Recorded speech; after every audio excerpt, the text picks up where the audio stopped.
Welcome back to Fantasy Football by Committee, powered by Flurry Sports. It can be tough to win a fantasy league on your own, but at FFBC, we will work together to bring home the hardware. Hosted by Zach Bruner and the rest of the Flurry Sports crew, we will give top-level analysis, answer your questions, and, well, go off on other tangents. That was after I tried to get ChatGPT to admit that 9/11 was an inside job, but it stood firm. It gave quite a few solid points that it was true. Welcome to Fantasy Football by Committee. The show starts in 3, 2, 1. Hello. Welcome to Fantasy Football by Committee. Welcome to week 2 of the NFL season. Congratulations on making it this far. It seemed like a tougher task than initially projected, but we are here, and it seems like we might be getting some people back from injury, which is a good thing. Heading into tonight, obviously, we have the Eagles and Vikings playing on Thursday Night Football. If you're watching this after the fact, there should be plenty of information still that you can glean from this show. We will be going over start, sit information and questions, especially, like I said last week. This show in particular really is about you guys. It really is about viewers' questions. Usually we come in with things we need to get through, and then we'll answer questions along the way. This show is completely about the chat. It's completely about the questions you guys ask. So ask away. And if you're watching this after the fact, or if you're in here live right now and want to ask questions later, join the Fantasy Football by Committee Facebook group, where you can ask all three of us questions in there. Other people you've seen on the show are also in there to answer questions, and others from the community will answer your questions as well. Or you can answer questions yourself or share fantasy information, whatever. It's just a nice fantasy football community that we are building over there. And it is the best place to help you get that W this week and beyond. Trevor Land in the middle, Zach Espinoza on the right. I am Zach Bruner. Anything you guys want to say to kick off week 2 before we jump into some of the articles that were written on Flurry Sports? Happy NFL. It is a good thing. It's great. Trevor's muted. So what a great start. We're here. Yeah, we did it. For me, I want to hear John Lennon's impression of Paul McCartney's impression of Ringo Starr. I almost said Mike McCarthy. It's a bad day. Okay, so introduce your impression. All right, this is my impression of John Lennon doing an impression of Paul McCartney doing an impression of Ringo Starr. You guys ready? Yeah. Smay Ringo Starr. And that's it. And that's John Lennon doing an impression of Paul McCartney doing an impression of Ringo Starr. That's it. I think the show might be done. We could exit on that point. I'm not sure if it's better. Very good. Thank you, Zach. Living up to the name. Man, I'm a hit with Trevor. You are. Trevor's loving it. Trevor's expect that. I feel like Trevor makes me feel like a medieval stand-up comedian. That's like, all right, we got any serfs in the crowd tonight? Woo! And Trevor's the only one going, woo! Yeah, he's the one keeping you alive for sure. But we have fantasy football start sit articles on Flurry Sports. We got them for running back, wide receiver, and tight end. It just felt a little weird to do quarterback this early, but we'll have quarterbacks in there eventually. We also have streamer articles for all the positions as well. So jump in there and get all of the goodness that you need. We'll be walking through some of these articles tonight until you guys have questions of your own. I also updated my fantasy football rankings, which are both on flurrysports.org, on Fantasy Pros, and in the Fantasy Football by Committee Facebook group. I mostly just updated the players playing tonight. So if you do have any specific questions, definitely fire them away. But let's start with the Fantasy Football Stardom Sit-em running back article that Henry wrote today. Obviously, the featured player on there is Jamal Williams, a player I feel like is discussed possibly the most out of any player in our fantasy show's existence over the past few years. I feel like Jamal Williams is always a player that's being overlooked and a player that we are fully on board with. This week, he plays the Panthers. Jamal Williams on the Saints this year, for the people who are not caught up. And Alvin Kamara obviously is still suspended. Henry really likes Jamal Williams, and it looks like he likes it because of the Panthers defense, who, wasn't necessarily great. He also played 75% of the Saints offensive snaps. And I mean, we know, like, maybe Jamal Williams isn't the goal line back in New Orleans. Maybe that's Taysom Hill, if you want to count him. But he probably has just as good of a chance to score a touchdown as anybody on the Saints. So I don't mind that call by Henry, considering the consensus has him ranked 25. I'm probably not that much higher, though. I'm at 23. But Trevor, what's your thoughts on Jamal Williams this week? Yeah, I can definitely see why he's there. Obviously, he's got the opportunities. He plays a soft defense. That's about as good as it gets, as easy as it gets. Obviously, his boom percentage, you have to question, seeing, we don't really know what they look like in both of those situations. And, they have so many options there. But certainly when you have anybody playing 75% of the snaps, a guy of Jamal Williams' caliber, he's going to be a solid player. I think a fair amount of people are going to be benching him. They might panic a little bit, and I don't see a reason to do that. I think he's a guy who's got to be in your lineup if you got him. Zach, what's your thoughts on Jamal? No, absolutely. I think a lot of people. Well, I think nobody really expected it to be a race to 16, New Orleans versus Tennessee week 1. And I think a lot of people overreact in week 1. There are going to be teams that lost that'll make the playoffs, and there will be teams that won this last week that are not going to be in the playoffs.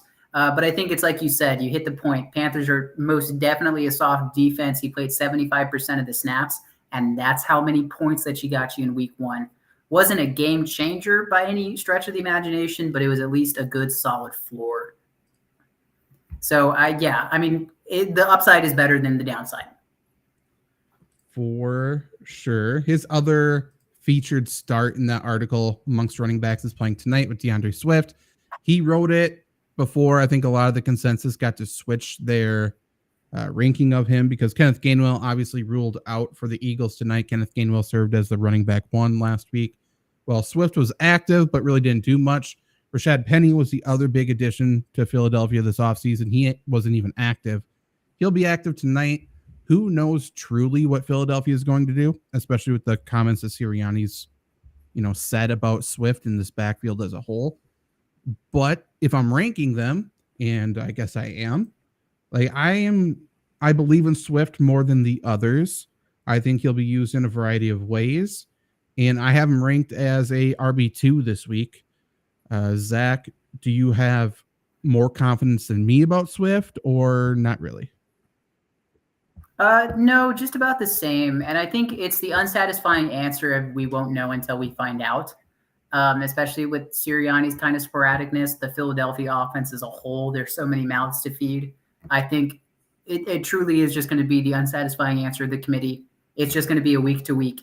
You want to roll the dice on that, by all means, go for it. But personally, I'm not playing any Eagles running backs, nor did I draft them, nor am I looking to pick up. Yeah, I mean, week to week, I don't like DeAndre Swift. I don't think anybody should. But the disrespect to DeAndre Swift, I think, is a little too high. I don't think he's anything crazy. But, I mean, you look at what he has matchup-wise, Thursday, against the Vikings. He's got a good matchup. He's the guy, you'd assume. We know what he is in the pass game. I don't really know what Rashad Penny is in the pass game. So I think this is why they went out and got him for times like this. You don't plan it, but he's going to get his. You obviously don't want to put Jalen Hurts' body on the line too much in week 2. So I think he's got a pretty high floor. I don't think he booms too much here, but I think his floor is pretty stable. I agree. I think he's for sure the passing down guy. Like, I like Rashad Penny actually as a player. I think he's probably just a pure runner tonight. I think Boston Scott's role shouldn't change with the injury. I feel like he just is what he is. He's always going to do Boston Scott things, regardless if even another running back goes down. I think Boston Scott's just going to be Boston Scott. And it's going to be annoying because he's going to score a touchdown or 2 this year, and we will all be wishing it was the Philadelphia running back that we were somewhat backing that week. But yeah, I like Swift. I'm 6 spots higher on him than the consensus, which is news to me. That's kind of a surprise. So the consensus has him as running back 30 in half PPR. So I think if you drafted him, his role is obviously elevated for this week. And then on top of that, I think I like him more, I guess, than the consensus, even though I am being very wishy-washy about it. I just don't know. He has to have a role. He has to have a role tonight. There's no way about it. Yeah, I mean, they didn't trade for him for nothing. Yeah. They obviously traded for him for a reason. It's just that, DeAndre Swift is a player, it's like you guys alluded to, great upside with catching the ball. You know that Jalen Hurts is going to be slinging it, dishing it around to everybody. I just don't know how much he gets. Sure. That's fair. I'm just trying to think of Minnesota defense stuff. Their defense is going to be weird this week, I think, because I'm not sure if you guys saw it or not. Like Rashad Penny did an interview talking about how Baker Mayfield completely figured out the Vikings defensive calls in the first half. Then at halftime, he just told them exactly what they're going to do. Then now a short week turnaround, they have to change everything because like Baker would have told like teams, like especially the Buccaneers are competing for a wild card spot. They're going to tell Philadelphia, so Philadelphia wins this game. So, man, I don't know. I'm really excited for this game tonight because I think it's going to be super interesting, especially on the defensive side of the ball for Minnesota. And I don't really trust them to guard the running back position as a receiver. I think they can play simple base defense and stop the rushing attack. So we'll see. I don't know. Running backs, Henry hates this week. He has them as sits. And my question to you, Trevor, will be which one stands out to you as either an agree or a disagree? But he says to sit Breece Hall relative to his ranking, I suppose, at 24, and sit James Conner relative to his ranking at 21 among the consensus. Do either stand out to you? Yeah, James Conner does. I think if we're being realistic with ourselves, a good game for James Conner is he comes out of the game healthy. I mean, really. I mean, you can't expect him to get points. If I'm Wink Martindale, I'm sending pressure every single play. I'm sending a blitz every single play. Josh Dobbs can't play quarterback, at least not winning quarterback play with this team. James Conner is not exactly a get past the first line at the line of scrimmage and take it to the house kind of speed. So, they're going to be head hunting, obviously. Isaiah Simmons is going to be hunting. The players are going to play for him too. So they're going to be flying around. They got a lot to prove. And James Conner is coming in a little game as well. So I don't see any of this spelling good news for James Conner. And as an owner myself with James Conner, I'm just hoping we can get to week 3 and call it a day. Well, I gotta say, I actually take the opposite approach, and it's not necessarily too drastic of an opinion, but this purely just depends on what your team looks like. If you have a better option than James Conner, he definitely shouldn't be an RB1 or 2 for you. He's your flex at best. But I mean, if he's playing over 80% of the snaps against the Giants, who got blown out by 40 points at home, yes, I get that it was a rainy game, but you guys are still professionals and you're losing by 40 unanswered points. I think it's just going to be a battle of attrition with these two terrible teams, and I think somebody's going to have the workload, and I think it's going to be James Conner. Do I think that it's going to be a crazy high-scoring game? No. I just think he's going to get the volume. If he's healthy enough, he for sure will. I mean, there's no doubt about it. I mean, both running backs are ranked a little bit lower for everybody this week just because of the situation. So I think he would have made a sit. He would have been in the sit column no matter what. And then for me, additionally, I guess I have James Conner ranked 26th, which is 4 spots lower than the consensus. Breece Hall, for whatever it is worth, is ranked 1 spot ahead of him at 25. I don't love either player. I think with James Conner, you're really just hoping he falls into the end zone, which he absolutely might. I'm just, to your point, like he's not an RB2 for me. He's getting ranked as that, and I just don't see it. There's few people ahead of him I can really make a case to put behind him. Isaiah Pacheco might be one of them, but other than that, I'm not sure. But TS on YouTube has a question about a PPR flex. I like this question. I like the cross position questions because it's especially difficult. But he's got Raheem Mostert, Puka Nacua, Jordan Addison, or DeAndre Swift as a PPR flex. Initially, my gut is just saying it's between Puka and Swift. I'm still figuring it out, but do either of you have a strong opinion on this? I think it's Swift just because it's the biggest upside question mark. Puka, I know that is everybody's waiver wire week 2 hottest pickup is Puka. They're playing the 49ers. I don't pick him up, don't start him. I might die on that hill, but I'll gladly do that. Swift. I think there's a little more upside to Addison than some people are thinking. With Bradbury out, I think that puts Slay on Justin Jefferson. I think he'll have a little more run. But even with that being said, I'm still going Swift. I don't trust Kirk Cousins against the Eagles, especially not on the road, especially not on the road in week 2 after last year. So, doesn't he also have like the worst primetime record among starting quarterbacks? On Mondays, usually he's terrible. On Thursdays, I actually looked. He's fine on Thursdays. He's not exceptional, but he's normal Kirk, I would say. Gotcha.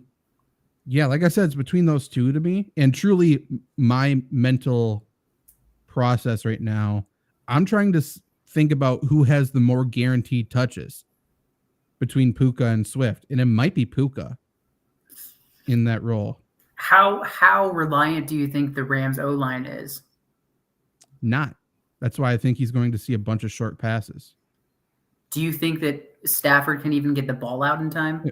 I think I will say this. Rams offensive line is night and day better than last season. They're not top 10, but I think they're average.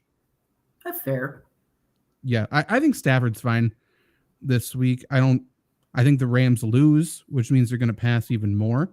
Like Puka got so many targets in a game they were winning from start to finish last week, which I think is a good thing. Seattle refused to cover him. Like, I'm not all in on Puka this week, but I still think he's good. There's just something about Swift should be the call. There's no doubt about it. He should be the call. I'm just suspicious. I don't know. We're jaded. I am. Like, it feels like a 25 touch Rashad Penny night or something. Listen, we've been hurt before. We don't know if we can give ourselves again, TS. Like, I will say, like, to TS's point, as he says, Swift should be the call, but he's burned me too many times. Yeah. I think in that situation, I think if you feel that way, I think Puka might be the call. Because if Swift wins you a game and he's on the bench, you have, reasonable suspicion, to be like, it's still the right call. If you play Swift and you lose again, that's going to hurt like a bitch. So I can kind of see that train of thought too. I think it's so funny that we all just didn't even touch on Mostert. No. I mean, talking about like trust, I have zero trust in a Miami running back. I can't do it. I can't even justify him as trade bait. No. And they played New England this week, who I think is tough for whatever that's worth. So for running back half PPR rankings, I have Swift at 24. For wide receiver half PPR, I have Puka at 28. So I think relatively equal, I would say. But yeah, I think given your personal feelings on Swift, don't do this to yourself. I understand this is the week you should be playing Swift. Like, you drafted him and you're probably not going to get a better situation than this, but I don't know. Ooh, I'll raise you one better, TS. I'll raise the stakes. If you start Puka and you win the game, I'll have like mayonnaise and coffee again live on stream. No. As long as I'm not part of that stream, that's fine. That's content. That's on me. I'm for it. I'm trying to get the viewer to come back. He's projected to win by 30. Yeah, go with Puka. Go with the fun pick then. Yeah. And then, if you win and it's because of Puka, I'm trying to think of some really good Puka fantasy team names. So next week we'll have a few good ones for you. I'm also thinking Amatata from Lion King. Maybe I have the Flurry Sports podcast. We do song mashups. If he does well this week, I have a song mashup. A song parody rather. I'm trying to figure out how to do it, but there's a Puka one that I have in the holster. It's in my mind. I'm figuring out what to do. before we get to the rest of your question, TS, I don't want to skip over Cheeto because I will forget. Higgins or Garrett Wilson at the flex. I'm going to assume PPR. And I assume Higgins is the pick for me. I have Higgins at 16 and I have Wilson at 22. So that's where I'm going. Yeah, I don't think Joe Burrow is going to have 2 duds in a row. I don't believe in Zach Wilson. I don't think Zach Wilson's going to have 2 great games in a row. Not that he had a great game. So yeah, Higgins. Yeah, I think Trayvon Diggs is extremely overrated as a cornerback. With that being said, do I think Zach Wilson can beat him? No. I think Garrett Wilson can. I don't think Zach Wilson can make the throws in the small pocket. So I'm going Higgins. I mean, like, Dallas knows. Stop Garrett Wilson. What are they going to do? Like, just stopping the run and just bringing all the heat. That means the ball's going to have to get out quick, and that's probably not going to Garrett Wilson. I don't know. I'm not too optimistic this week. But TS's team, if Kelsey plays, he's projected to win by 30. He's got Fields, Mixon, Kenneth Walker, Tyreek Hill, Mike Evans, and Kelsey. So I think you're doing all right. So yeah, go with Puka. That's the fun one. Swift fits in too well with those guys. He's too big of a name. You need a Puka to round out your roster, I think. Absolutely. Yeah. Okay. Keep asking questions, by the way. Cowboys or 49ers, D? Go Cowboys. For sure. Number 1 for me. Number 1 fantasy scorer so far this season is the Cowboys DST. Not a surprise given what they did, but it's still interesting, I would say. Thank you, TS. Love to see it. Hell yeah. It's got to be because of... Did you say you're doing coffee and mayonnaise? I can't remember. Did you? Yeah, I'll do it. I'll torture myself for a good cause. If it gets somebody back, I'll do it. I like that attitude. I'm a man of charity. Kind of. Okay, so moving on to wide receivers here. And again, ask questions, interrupt us, and we will stop what we are doing to talk about it. But I wrote the wide receivers article for Stardom Situm. My 2 starts of the week were Puka. Gotta love it. And I have Jahan Dotson against the Broncos. I like it a lot. The Broncos defense, I think, is good, minus the cornerback too, which is absolute trash. Their slot corner is not that great either. And I think that's where Jahan Dotson's going to live. I think we'll see Surtain on Terry McLaurin quite a bit. Spoiler alert, he made the sit for me because I think Surtain is the best cornerback in the NFL. And I think he will shut down McLaurin, who's also not healthy. But I think that's where Dotson will thrive then. I traveled down yonder to Iowa today to play sports bets, and I put a lot of money on Dotson going over 44.5 receiving yards. I think that's a slam dunk. I really like it. Quick thoughts. What do you think of those 2 starts before we get into DeAndre Swift season's question? I'll let Trevor go first on this one. Did he spell DeAndre Swift's name wrong? Yeah. Also, DeAndre Swift season. Come on. Anyways, I like Jahan Dotson. To your point, Surtain is... what is there to say about him that hasn't already been said? But the cornerback, too, is a massive problem. There's just no ifs, ands, or buts about it. I don't like Sam Howell. I don't think he's very good, but I think he's good enough to do the basics of getting the ball to Jahan Dotson. And I think he did a decent job of doing it last week. Obviously, they played Arizona, but I like him there, and definitely like him better than McLaurin. I don't think McLaurin's a start at all. Yeah, and it's something that I said last week, and I'll say it again. And this is something that I love about us as a whole organization. I think to take your fantasy team to the next level, a lot of people will look at the matchup between McLaurin and Surtain, to enunciate his name correctly, and that's where they cop out. They say, okay, I'm not going to do that. But it's looking to then target the next matchup, the CV2, as Trevor pointed out. What's going to be the exploitation of that and really optimizing that to give you the best results for your fantasy team? Because let's face it, we can't all get superstars at every position. Completely agree. And let's just dive into DeAndre Swift season's question here. Full PPR redraft. I got sent Derrick Henry and A-Chain for Hawkinson and Jackson Smith and Jigbuzz. Backup tight end is Luke Musgrave. Running back 1, Saquon Barkley, and could have some nasty running back depth. That's tough, actually. I'd like to know who your running back 2 is. I think that would be the first thing. Well, I'd also like to know how deep this league is because, I don't want to nitpick here, but I feel like there's a better backup tight end on the market than Luke Musgrave.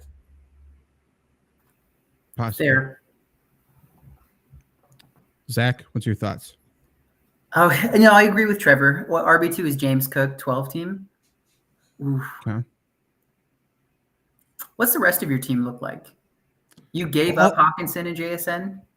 Also, look, if like Hunter Henry's on waivers, right? Like he's number 10 for me this week. Sam LaPorta's unowned in too many leagues as well. I prefer him to Luke Musgrave. I think Musgrave could become something. I just think it's going to be wildly inconsistent. You know who I was a fan of for waiver wire pickups for tight ends was Smythe out of Miami. Sure. And we got a question earlier. I think it was TS actually about Mostert. Just to show how ineffective that running team is that Smythe, I think he had, if I'm not mistaken, he had the second most receiving yards even over Waddle, or second most targets.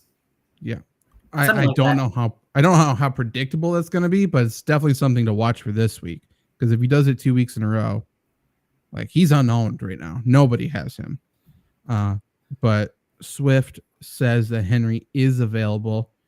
So the question is, does upgrading from James Cook to Derrick Henry do enough for you to downgrade from Hawkinson to Hunter Henry? I would say yes. Well, let's see the rest of the team. Mahomes, Barkley, Cook, Keenan, Michael Thomas, Hawkinson, Tony, Swift. Yeah. Boy. Yeah, I think that downgrade of Hawkinson to Henry is a downgrade, clearly. It's a pretty clear one. But, I mean, depth is lacking on the team a little bit there. If you can now put Cook into a flex, maybe take Swift or Tony out of your lineup, Swift out of your lineup, one of them, I think that's a win. I agree with Trevor. Was it just a 1 to? No, you traded. Who did he include with it? JSN and Hawkinson for. He sent A-Chain. Okay, or he's getting A-Chain. So what I would do, because I don't really want A-Chain. Like having A-Chain and Mostert does nothing for you. It's not like, oh, I locked up the backfield. It's Miami. Like as soon as you do that, then Ahmed is going to go crazy. So. And Wilson's coming back as well. I would include another player with it and try to upgrade from A-Chain. I don't really want him. So even if you're throwing in Mostert, throwing in Tony, if you can somehow make the trade happen really quickly and convince them Swift is very valuable tonight, I would do that. Like I would like to get somebody more worthwhile, more predictable with upside on my bench. Because right now you have Mostert and Tony who are going to have weeks, but you will never, ever, ever predict when that is. Like, it's just not going to happen. So if you can't predict it, you're never going to feel comfortable about starting them. And that is bad news. You got to upgrade from that. So that is what I would do. But in a vacuum, I think do it just because I think you need Derrick Henry. I think you can find consistency at tight end, as crazy as that sounds. I believe so. I think there's a lot of value at tight end. People just need to look for it. Maybe. I like tight ends. I like grading tight ends. Cheeto asks, is Ramondre Stevenson for Joe Mixon a good trade? I'm receiving Mixon. Before any of us answer, like, I want to know who offered that trade. Did you offer that trade? Did they offer it to you? Because I think that's a very big deal in a same position for same position trade. Very much. What's your guys' thoughts in a vacuum there? What's your guys' thoughts? I'll go first. I say no. Who does Mixon have to compete with in the backfield in Cincinnati? And who does Rondell Stevenson have to compete for in the backfield in New England? Drum roll, please. It's Ezekiel Elliott. They didn't sign him for no reason. So you would trade it. You would rather have Joe Mixon? Yeah, I would rather have Joe Mixon. Okay, so yes. Trevor, what's your thoughts? Yeah, I would rather have Mixon too. It heavily concerned me how much run Ezekiel Elliott was getting outside of goal-to-go situations. I mean, I feel like we knew he was going to be there in goal-to-go situations, but between those areas, I didn't expect him to get that much run. And even Ty Montgomery got a lot too.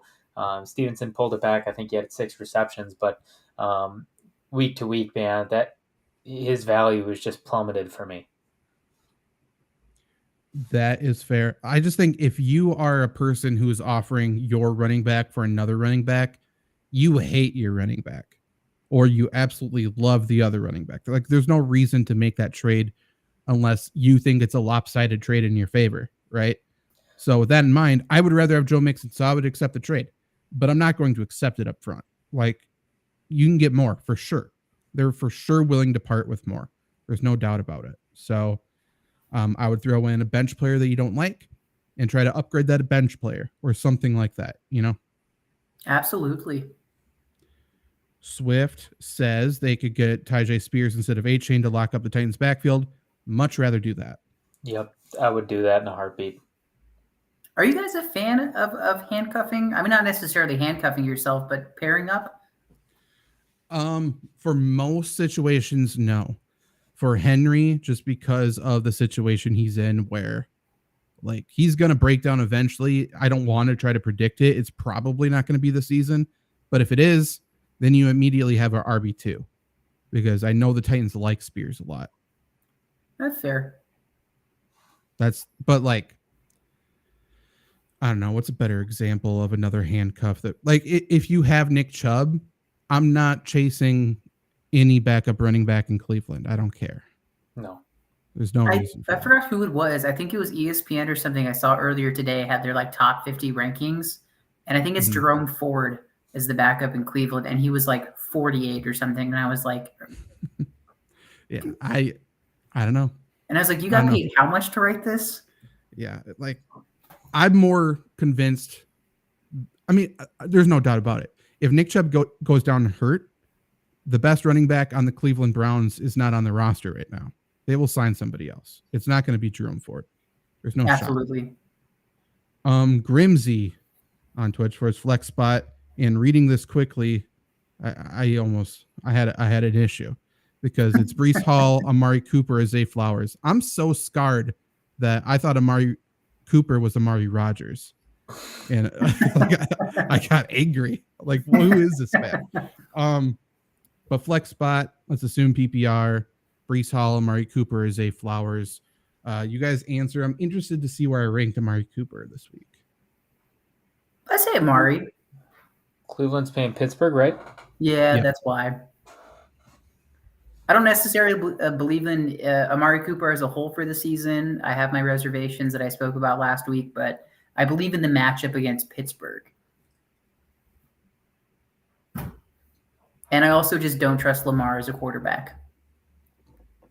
Fair. Yeah, I mean, it's tough. On one hand, I love what I saw from Zay Flowers and that connection in the first game. And I don't like Cleveland's offensive line now with Conklin out. I mean, they're still solid, but I think that hurts, especially with TJ Watt humming around.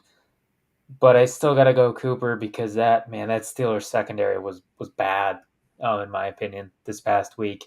And Cooper will be able to get open somehow on that field for sure. So I'll go him. Just a matter of time before that defense eventually breaks. For sure. For whatever it's worth, Breece Hall in half PPR is ranked 25th amongst running backs. Amari Cooper is ranked 19th among wide receivers. And Zay Flowers is ranked 27th among wide receivers. I'm happy Zay Flowers did as projected, at least by Flurry Sports. They used him in a variety of ways. Like, if you go look at his route chart, it was crazy. My reason to pump the brakes on him is I just need to see this off. First off, the offense last week was terrible outside of him, but I need to see what this offense looks like with Mark Andrews, who by, all assumptions will be the leading receiver for that team. So if that's the case, then Zay Flowers all of a sudden isn't the leading receiver. What does that mean for his target share? That's, who knows? Amari Cooper, I think, had a pretty terrible week last week. Let's see if he can bounce back in a big way. I think he can.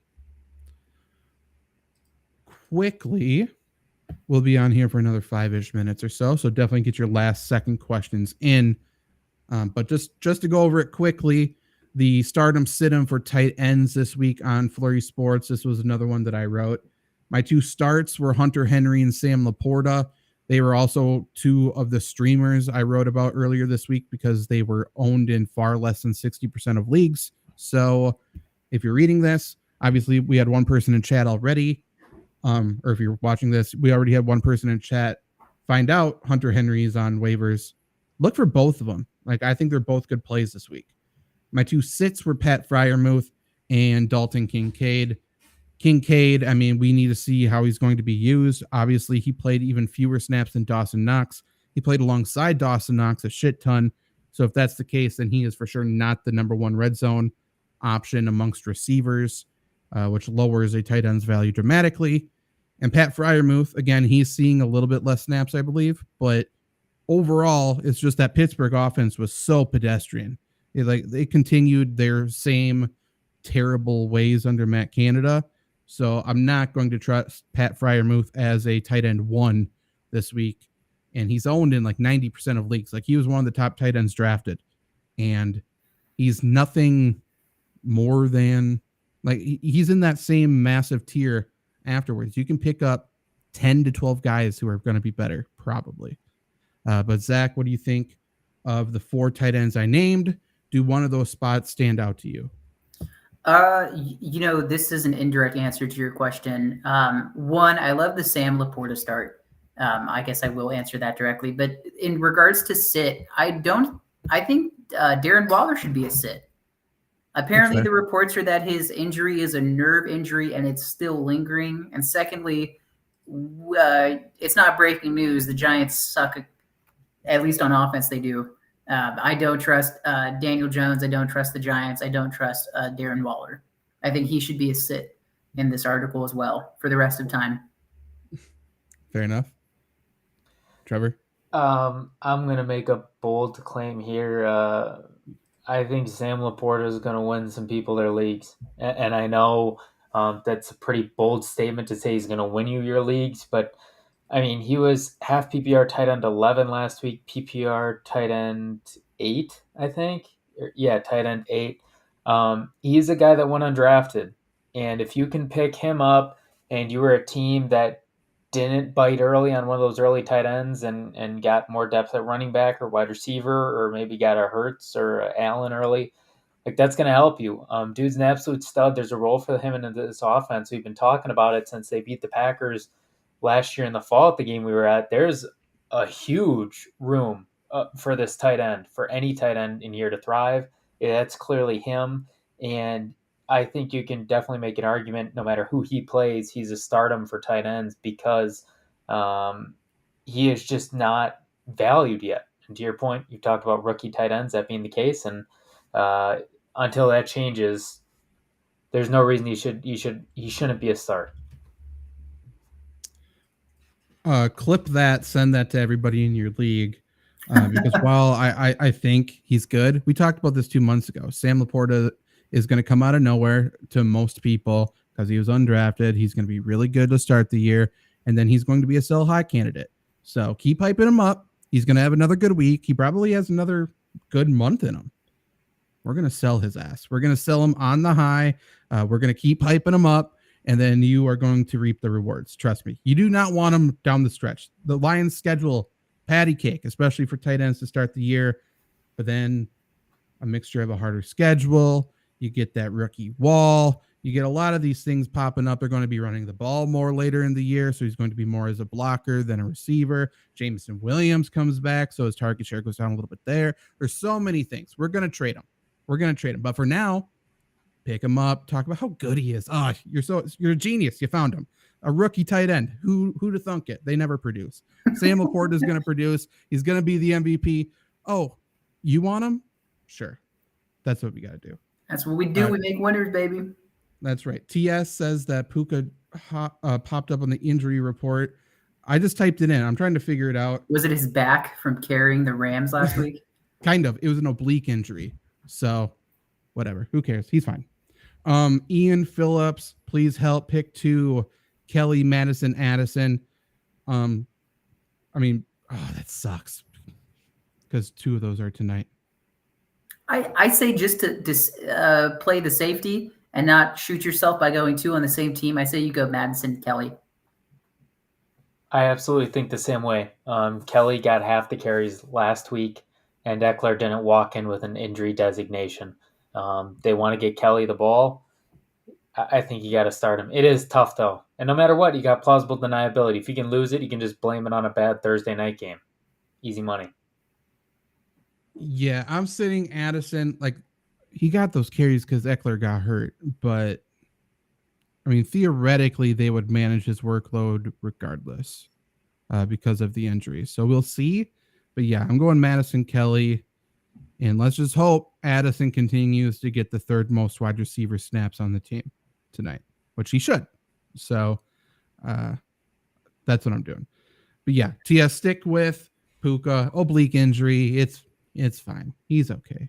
I mean, he's laid out for those catches.